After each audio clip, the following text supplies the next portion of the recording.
I had one of my design managers come running in all upset because he was talking about that the Chinese engineers wanted to put these 6-meter tall pipes behind our theater, and we couldn't do that. There was just they were going to be the guests would see them. It was wrong, and so I go into the meeting and we're talking about it, and it's like they say they need 4 of them and they're 6 meters tall, and so then I asked them. I said, "Do you have a picture of what you're talking about? Can you show me a picture?"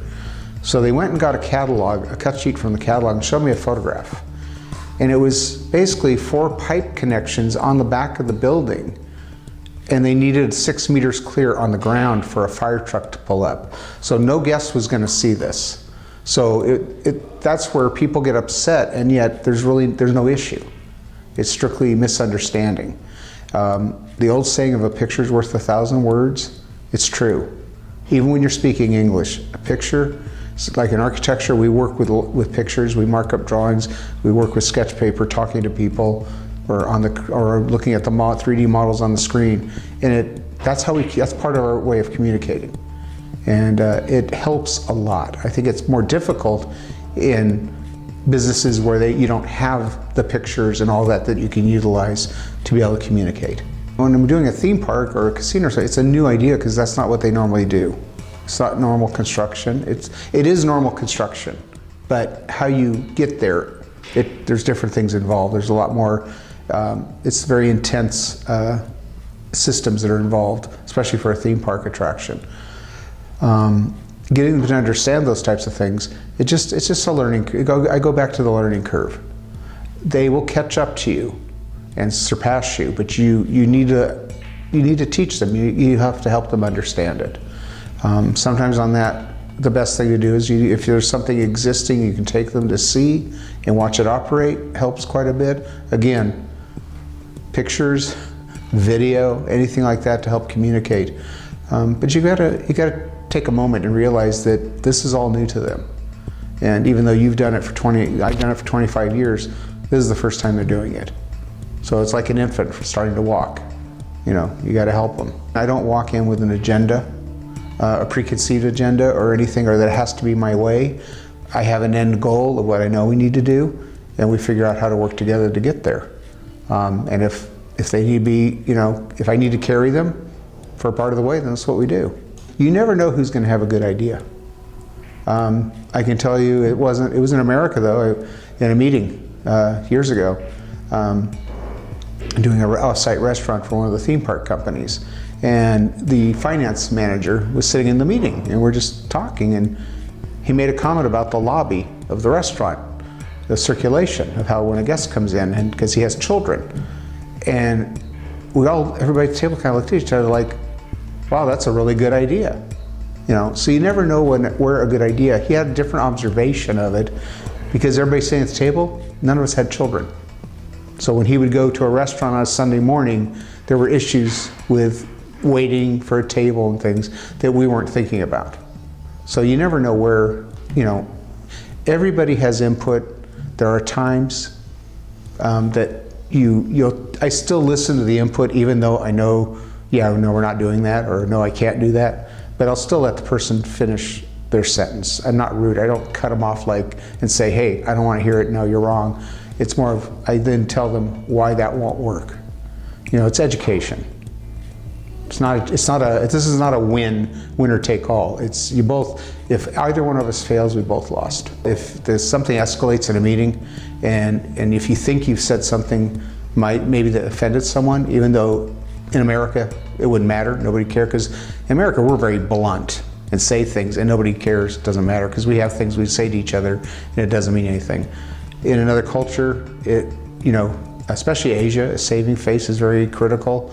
But I think having respect, if you think you've done something that was wrong, first of all, you stop where you are, and do not take that any farther, don't take it to another level, and you choose the time of when to talk to that person about it and to apologize to them. I actually have an experience where it was a bad day for me actually recently when I was in China. And I got upset with one of the guys I work with closely. I've known him for 7 years. And I got upset with him in front of some other people because he wasn't listening. And that's not like me. I normally don't do that. But I made a point later with the same group of people to publicly apologize to him in front of those people, saying I was wrong to be that way. Because I embarrassed him, and that was not fair to him. And so I took care of that.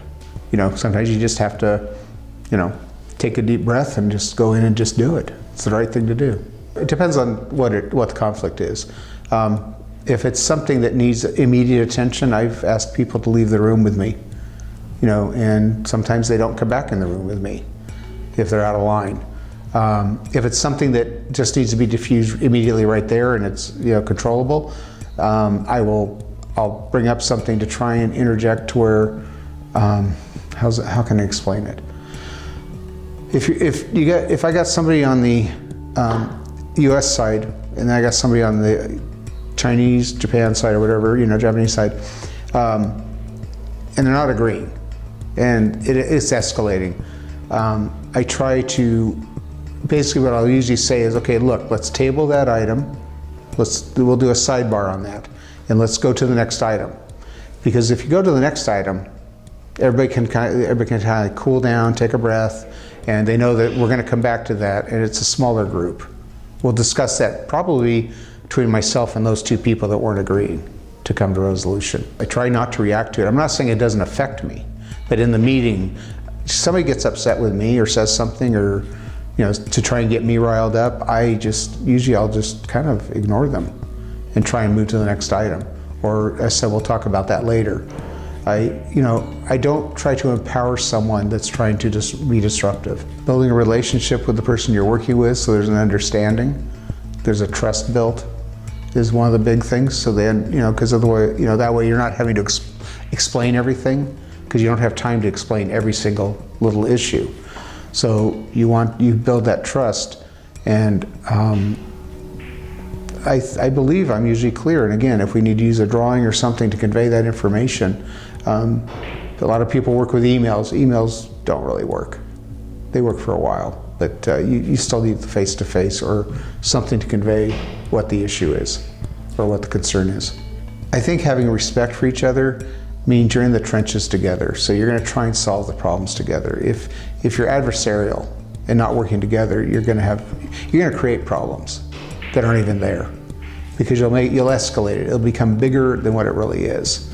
Again, so partnering, having respect for each other is really critical to having a successful project. I think for me, integrity is having respect for people, no matter what they're doing, whether they're digging a trench or the janitor. You know, their job is important. They help me do my job. The other thing is being honest. I don't really remember for the last several years of not just telling the truth. When I was young, I probably tried to think I was clever, but as I got older, I'm like, you know what? I don't want to try and remember what I told someone, because if I just tell the truth, I don't have to think about it, and that made it a lot easier to do my work.